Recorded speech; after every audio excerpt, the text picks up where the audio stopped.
Stock prediction, এখানে নিউমারাই বলে একটা কোম্পানি আছে, তারাও খুব ভালো কাজ করে। তো পেপাল, ভিসা, এরা ফ্রড ডিটেকশনে এআইকে প্রচণ্ডভাবে ইউজ করে, মাস্টার কার্ড ইউজ করে। আনইউজুয়াল স্পেন্ডিং প্যাটার্ন, আমি যেহেতু নিজে ব্যক্তিগতভাবে ধরুন 11 বছর ভিসার বিজনেস ইউনিট হেড ছিলাম, so I was responsible for risk and fraud, new product development, so এই যে প্রোডাক্ট লঞ্চেস এবং এই যে ওদের যে গ্লোবাল ইন্টিগ্রেটেড যে financial solutions across the globe, ওয়ার্ল্ডের 118টা কান্ট্রিতে, so I was responsible for that. So I have worked 11 years with Visa on these different digital transformation projects. তো এখানে যে কাজগুলো আমরা করতাম সেটা হচ্ছে ধরুন ক্রেডিট কার্ডে একটা সাসপিশিয়াস ট্রানজাকশন, সেটা আপনারা জানেন কিনা জানি না, মিনিটে ধরুন 10,000-এর ওপর ট্রানজাকশন হয় একটা কার্ডে মিনিটে। তো সেইটা সুতরাং বুঝতেই পারছেন যে কি লার্জ অ্যামাউন্ট ডেটা। ওয়ার্ল্ডের লার্জেস্ট ডেটা সেট আপনারা জানি না ইজ বেসিক্যালি ইউএস ডিফেন্স, তারপরেই কিন্তু হচ্ছে ক্রেডিট কার্ড ডেটা বা ফিনান্সিয়াল ট্রানজাকশন ডেটা। তো এখানে trillions and trillions of data রয়েছে। এই ডেটাগুলো মধ্যে থেকে এত তাড়াতাড়ি, বা আপনি ধরুন দোকানে গিয়ে একটা ক্রেডিট কার্ড সোয়াইপ করলেন, আপনি দেখবেন ওই মেশিনটার দিকে তাকালে ওখানে একটা জায়গায় আসছে ছোট্ট করে অথরাইজিং বলে আসছে, তারপরেই দেখলেন যে পেমেন্টটা হলো, আপনার চার্জ স্লিপ বেরিয়ে এলো। তো এই জিনিসটা মিনিটের মধ্যে যে ঘটে যাচ্ছে। অথবা ধরুন একটা এই যে ইউপিআই ট্রানজাকশন করছে, তো এই যে কাজগুলো করছেন সে মিনিটের মধ্যে একটা ব্যাংকের অ্যাকাউন্ট থেকে ভ্যালিডেশন চেক করে সেটা টাকাটা অন্য ব্যাংকে চলে যাচ্ছে। এর পেছনে কিন্তু অনেক ইন্টেলিজেন্ট কোডিং আছে। তো এই ধরুন সাসপিশিয়াস ট্রানজাকশনস এর ক্ষেত্রে এআই এর রিয়েল টাইম যেটা হেল্প করে, যেটা বেসিক্যালি ফ্রড আমাদের অনেকটা হেল্প করে দিচ্ছে ফ্রড বাঁচাতে, সেটা হচ্ছে কিরকম, যে ধরুন আপনি জেনারেলি কলকাতা থেকে ট্রানজাকশন করেন, তো সুতরাং আমরা সেই ডেটাটা জানি যে আপনার লোকেশনটা এই আছে। এবার আপনি বেড়াতে গেলেন কুলু মানালি, গিয়ে সেখানে ট্রানজাকশন করলেন, আমি হয়তো সেখানে আপনার প্রথম ট্রানজাকশনটা যদি খুব বড় অ্যামাউন্টের ট্রানজাকশন হয়, তখন হয়তো আপনার কাছে একটা ফোন এলো যে আপনি কি সত্যি এই ট্রানজাকশনটা করেছেন। আপনি হয়তো বললেন যে হ্যাঁ, ইয়েস বা নো, অথবা সেটা এসএমএস আসতে পারে, এগুলোকে আমরা সেকেন্ডারি চেক বলি।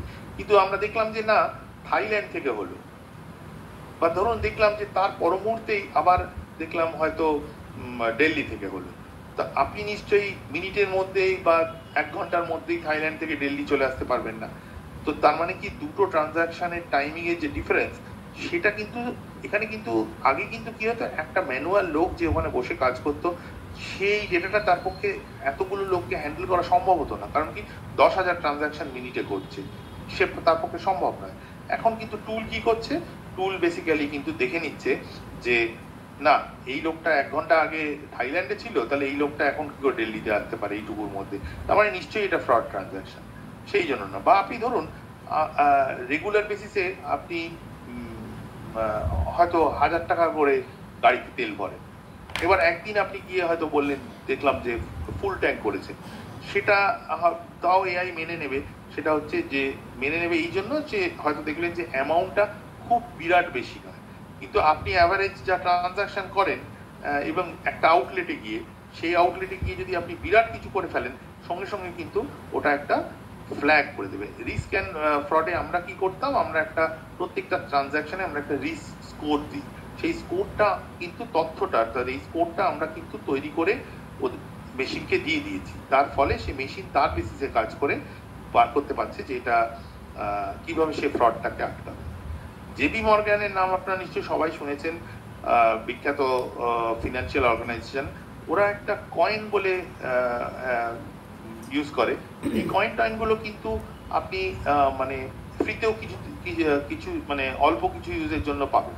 এটা কি করতে পারে বলুন তো? এটা হচ্ছে বেসিক্যালি ফিনান্সিয়াল লিগাল কন্ট্রাক্টগুলো নিমেষে অ্যানালিসিস করে ফেলেন। অর্থাৎ আপনি একটা ফ্ল্যাট কিনবেন, আপনি হয়তো রিসেলে কিনছেন, যে ওনার বা প্রমোটারের থেকে কিনছেন, সে আপনাকে তার ডিটেলস দিয়েছে, আপনি কয়েনে ওটাকে আপলোড করে দিন, সে নিমেষের মধ্যে ওটাকে অ্যানালিসিস করবে, করে আপনাকে বলে দেবে যে না এই জায়গাটা ঠিক নয়, বা এর ট্রান্সফার অফ প্রপার্টিটা ঠিকভাবে হয়নি, অথবা এটা পারফেক্টলি ওকে আছে, অথবা ধরুন এই জায়গাগুলোতে আরো ফার্দার ইনফরমেশন চাই। এই যে জিনিসগুলো, এগুলো ইনস্ট্যান্ট বলে দেবে। হ্যাঁ, আপনি হয়তো ব্যাংকের কাছে লোন চাইতে গেলেন, ব্যাংক সঙ্গে সঙ্গে আপনার ডকুমেন্ট দেখে আপনাকে বলে দিল ইনস্ট্যান্ট যে এটা করা যাবে কি করা যাবে না। আমি ব্যক্তিগতভাবে এরকম একটা প্রজেক্টে কাজ করেছি যেখানে জেপি মর্গ্যান এই লোন ভ্যালিডেশন সিস্টেমটার জন্য 3 বিজনেস ডেজ নেয়। আমার ক্লায়েন্ট ছিল ব্যাংক অফ আমেরিকা, তো তাদেরটা সেই জায়গায় 5 দিন ছিল, তারপরে তারা কম্পিটিশনে পারছিল না, তাই আমাকে তারা কাজ দিয়েছিল যে 5 দিনের কাজটাকে কিভাবে যে মানে কম্পিটিটর কোম্পানি যারা তাদের মতো 3 দিনে নামিয়ে আনতে হয়। সেখানে আমাকে ওই প্রসেসটা স্টাডি করতে হয়েছে, তাতে ধরুন কি কি রিডান্ডেন্সি আছে, কি কি লুপহোলস আছে, কোন কোন কাজগুলোতে হয়তো ডুপ্লিকেশন অফ এফার্ট আছে, কোথায় অটোমেশন করে ক্র্যাশ করে জিনিসটাকে নামিয়ে আনা যায়। এইভাবে করে করে হয়তো আমি সেটাকে 3 দিনে নামাতে পারলাম। তো করে এই যে জিনিসগুলো এগুলো করার পেছনে যে এআই অ্যালগরিদমটা লিখতে হচ্ছে, তার জন্য যে শুধু কোডিং নলেজ চাই তা কিন্তু নয়। এইখানে কিন্তু এআই এর বিশেষত্ব, এর সঙ্গে কিন্তু parallelly domain knowledge, process knowledge, সেগুলোও কিন্তু খুবই ইম্পর্টেন্ট। যাই হোক, আমরা এরপর এগিয়ে যাই। এআই ইন ইন্স্যুরেন্সের কথা আপনাদের আমি বলছিলাম। এখানে faster response, risk and fraud management, এগুলো যেমন আমরা ফিনান্সে দেখলাম, সেরকম ইন্স্যুরেন্সেও আপনারা জানেন lot of frauds happen. So to reduce this fraud, real time risk assessment, because ইন্স্যুরেন্সে সবসময় আমরা সময় পাই না, মেবি দিচ্ছে মেডিকেল এমার্জেন্সি অথবা কোনো একটা অ্যাক্সিডেন্ট হয়েছে, তো সেই জন্য রিয়েল টাইম রিস্ক অ্যাসেসমেন্ট, যে weather it is a right event so that the insurance company will pay or not. তো এই যে জিনিসগুলো, সেই ডিসিশনগুলো, যেমন অ্যাক্সা বলে একটা ইন্স্যুরেন্স কোম্পানি আছে, they do this real time risk assessment. Lemonade বলে একটা কোম্পানি আছে, they approve claims in seconds. মানে আমরা যেটা এখানে ভাবতেই পারি না, আস্তে আস্তে যদি এই ইন্স্যুরেন্স কোম্পানিগুলো আমাদের ইন্ডিয়াতেও এখন আপনারা জানেন যে লাস্ট বাজেটে আমাদের ফিনান্স মিনিস্টার ইন্স্যুরেন্স সেক্টরটাকে অনেকটাই ওপেন করে দিয়েছেন টু ফরেন ইনভেস্টমেন্ট। তো আস্তে আস্তে এই সমস্ত কোম্পানিগুলো আসবে। এগুলো অ্যাক্রস দ্য ইউএস যখন আমরা দেখেছি, এরা মিনিটে সেকেন্ডে একটা করে ক্লেম সেটেল করে দেয়। তার জন্য আপনার কোনো ফিজিক্যাল ইন্টারাকশনেরই প্রয়োজন হয় না। অর্থাৎ আপনার গাড়ি রাস্তায় অ্যাক্সিডেন্ট করেছে, আপনি মোবাইলে ছবি তুলে পাঠাচ্ছেন, আপনি দেখছেন যে আপনার অ্যাকাউন্টে ক্লেমের টাকা চলে এসছে। এই যে আপনি হসপিটালে আপনার হয়ে গেছে, সার্জারি রিপোর্ট সমস্ত ইত্যাদি আপনি আপলোড করছেন, আপনি দেখলেন ইন্স্যুরেন্স পে হয়ে যাচ্ছে। এই জিনিসগুলো ইন্স্যুরেন্সে দেখা যায়। এআই ইন ট্রান্সপোর্টেশন, যেটা আমরা এর আগেও অনেকবার বললাম, যেটা হচ্ছে সেলফ ড্রাইভিং কার, এইখানে ইউজ হয় হচ্ছে টেসলা, অটোপাইলট, বা ধরুন উবের, এরা প্রচন্ডভাবে এআই ইউজ করে। কিভাবে করে? এই যে আপনারা এই স্লাইডে যে ছবিটা দেখতে পাচ্ছেন, ছবিটা দেখেই বুঝতে পারছেন যে প্রত্যেকটা গাড়িতে ক্যামেরা আছে টেসলার।